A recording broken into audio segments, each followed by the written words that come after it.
Hey guys, this is Chetan for Gizmo Times, and you're watching a quick unboxing and hands-on with the Infinix budget smartphone under the Smart series. That's Infinix Smart 5, and this is the newly launched smartphone that comes with the actual price of 7,199, and the variant includes a single variant that's 2 GB RAM, 32 GB storage, and this a 6.82 inches display. So a pretty large phone for in the budget category for those users who are more into taking a lot of entertainment into their life. So it's more for people who like larger displays and they don't have a lot of budget to spend.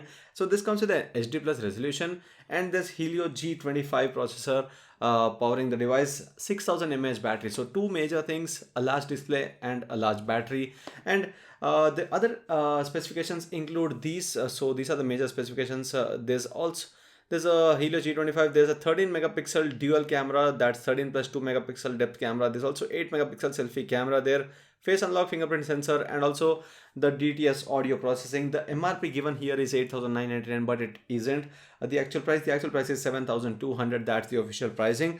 And the 13 megapixel AI camera that's given on the back of the phone comes with an f1.8 aperture, and the display here comes with a 1640 to 720 pixels of resolution, so that's HD plus with a 20.5 is to 9 aspect ratio. It's a pretty tall device, a pretty tall display, and there's a 400 nits of brightness. Again, the same mention of specifications over the front given here, and this is how the back of it looks like. So it's a plastic back. Obviously you can't expect a glass back, and it's rather glossy. I would have liked a subtle or a matte finish, but no, it's a glossy back. But design wise it does look quite good. So this is how it looks like, and this is how the gradient design is. Whenever you project it against a light, you'll see that the lines going up and down. This is how the design is. There's an Infinix branding towards the bottom, there's the fingerprint sensor towards the back, and the camera module actually shows you something like four cameras, but it actually is two cameras, and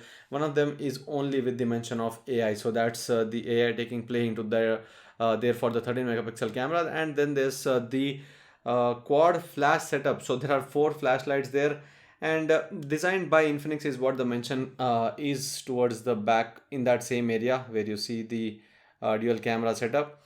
And the design, I would say, is quite decent. I would have liked the matte finish, but whatever is given at least looks good. So that's what you see here. And then if you go into the interface, this is XOS. If you remember, that's what Infinix calls its interface. And this comes with a dedicated micro SD card slot. There's dual VoLTE, and obviously no 5G. So you can't expect 5G in this budget range. There are only smartphones priced over 20,000 so far that are coming with 5G support. This still has dual 4G VoLTE support, and that's DSDS, that's dual SIM, dual standby. And there's both the security options, that's fingerprint sensor as well as the face unlock for the security of this device. And on the front you have this notch display for that 8 megapixel selfie camera, and that also comes with the f2.0 aperture.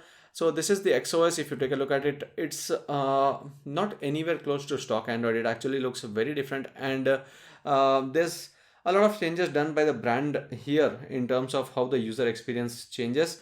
And the thing that you won't like here is that there are a lot of bloatware applications. But the good thing is, if you take a look here, if I long press on this one, you have the option of uninstalling. So this entire bloatware can be uninstalled directly, and that's a good thing here. And the other apps include the Google applications. There's some other apps as well, but most of the bloatware can be removed without any headache. So that's the best part. Now, out of the 32 GB storage, how much storage is available to the users? There's about 23.84 GB user available storage, and for the RAM as well, there's over 1 GB of RAM in that 2 GB.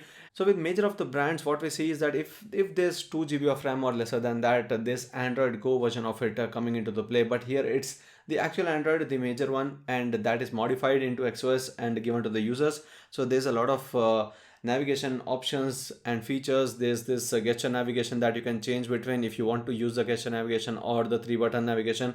So I would usually go with 3 button here, that's okay, because the screen is that tall and that big, and the phone is not easy to use with a single hand. So I already have a pretty large hand and I can mostly use any of the phones very easily, but in this case I would still say that this tall display is not easy to use with one hand. You'll have to use it with two hands, or use some of the features to make the screen smaller with those gesture features. There's special turbo option, there's game mode as well. So game mode is to improve the gaming experience. So there are some features under the game mode. There's game assistant panel and game data, and the game experience, they don't specifically mention about what is being done to improve the gaming performance or the gaming experience, but they do have that option. But the good thing is that you have the game anti-addiction, and that includes two things. One is the health reminder, and the other thing is parental control. So in case you're giving it to your kid and you want to specify a time limit of about 30 minutes, so after 30 minutes it automatically takes you out of the game and locks it. And under the advanced settings, you have the turning off of the automatic brightness adjustment, anti-inadvertent mode, and also the network change protection. So it does not automatically change between Wi-Fi and mobile networking while you are playing any FPS game. And this being Helio G25 under the G series, you can expect the gaming to be decent enough. Obviously it's G25, it's not something in the lines of G70, G80, or more than that. So it would be only decent enough for those smaller games. And for games like PUBG Mobile, you can obviously go to our Gaming Josh channel, where we are hosting the giveaway of this smartphone. So in case you are interested to win this smartphone for yourself, you'll have to visit Gaming Josh for the gaming review, as well as to apply for winning this smartphone. So this unit that we have particularly is being given away. So this is all in the interface. Now if you go into the camera application, there are quite a few things that are given under the camera app as well. So if you take a look at here, so there are multiple options given here. So you have HDR on the top, you have AI camera, then the beautification mode as well, and you have these options as well. There's slow motion, there's video, AI camera, beauty, bokeh mode, AR shot, panorama, and documents as well. So document scanner is also given here. There's slow motion video as well, and for the video recording you have 1080p as the best video recording at 30 fps. You can have the watermarking feature removed, so that's a good thing. You don't have to forcefully use that watermark feature. And this is the 8 megapixel selfie camera. So this is the portrait selfie that was just captured, and if you take a look at it, this is the selfie captured here. And again, pretty well detailed, but again there are some loss of details here. Not details, but actually the portrait being taken, and the uh, a bordering done for blurring the background, that is not so evenly done. So those things can be anyway expected. It's a budget smartphone, so you can't expect a lot. But still, I mean, having an 8 megapixel selfie camera will give you at least a decent resolution for taking those selfies. And apart from that, as I said, on the rear there's the 13 megapixel camera and not more than that. So that's what you're getting. But one of the good things is 6000 mAh battery. And for charging, let me talk about the other things that you get inside the box package. So taking it back to the unboxing of this smartphone, so you have the micro USB cable to begin with. So it's micro USB connectivity, not type C. And what you have here is the 5V2A adapter. So there's 10 watt charging supported on this smartphone. So the Smart 5 has not more than 10 watt.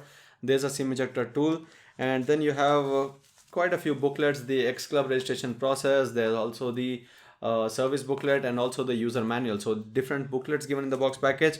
And then you have these two things as well. So the phone does not come with a pre-installed screen guard, so you have a separate screen guard. This is not a tempered glass, this is only to protect it from scratching. So the screen guard is there, and there's also a rigid back cover.